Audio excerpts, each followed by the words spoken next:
전남 대부분 자치단체가 인구 소멸로 어려움을 겪고 있는 가운데 광양시는 도내에서 유일하게 3년 연속 인구가 늘었습니다.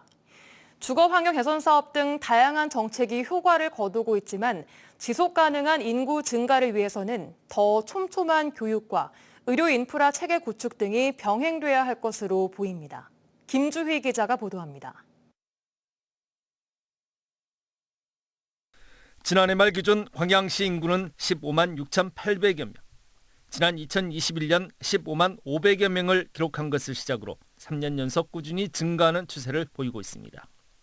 역대 가장 많은 인구입니다. 특히 광양시 고략동 인구는 11,900여 명으로 5년 전보다 5배가량이나 크게 늘었습니다. 주변에 여수 여천이라든지 포스코라든지 그런 면에서 딱 주거에 좋은 공간인 것 같습니다. 12년 만에 출산화 수도 반등했습니다. 출산화 수가 2012년 1,940여 명을 기록한 이후 지난 2023년 830여 명까지 10여 년 넘게 계속 감소했지만 지난해 940여 명으로 반등에 성공했습니다.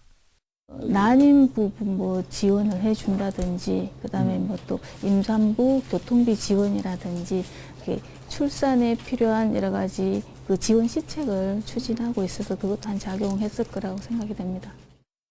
특히 지난 2021년부터 지속적으로 공급되고 있는 주거 환경 개선 사업이 인구 증가를 견인한 것으로 평가되고 있습니다.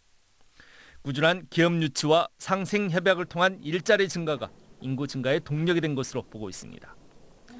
영유아에서 노년에 이르기까지 광양시만의 촘촘한 생애 주기별 맞춤형 인구 정책들도 한 몫을 한 것으로 분석하고 있습니다. 하지만 해결해야 할 과제도 많습니다. 광양보건대의 파행 운영 등 청년 인구 증가의 척도가 될 교육 인프라의 수준은 여전히 부족합니다. 의료 인프라 역시 열악한 수준에서 벗어나지 못하고 있습니다. 또한 주변 도시 인구를 유인하는 수준을 넘어 지속 가능한 지역 출산율을 제고할 수 있는 일관된 방향성도 필요합니다. 전남 도내 지자체 가운데 유일하게 인구가 3년 연속 꾸준히 증가하고 있는 광양시. 유의미한 성과로 가능성을 확인시킨 만큼 이제 더욱 확장된 영역에서 인구 증가를 위한 시책들을 고민하고 시행해야 할 것으로 보입니다.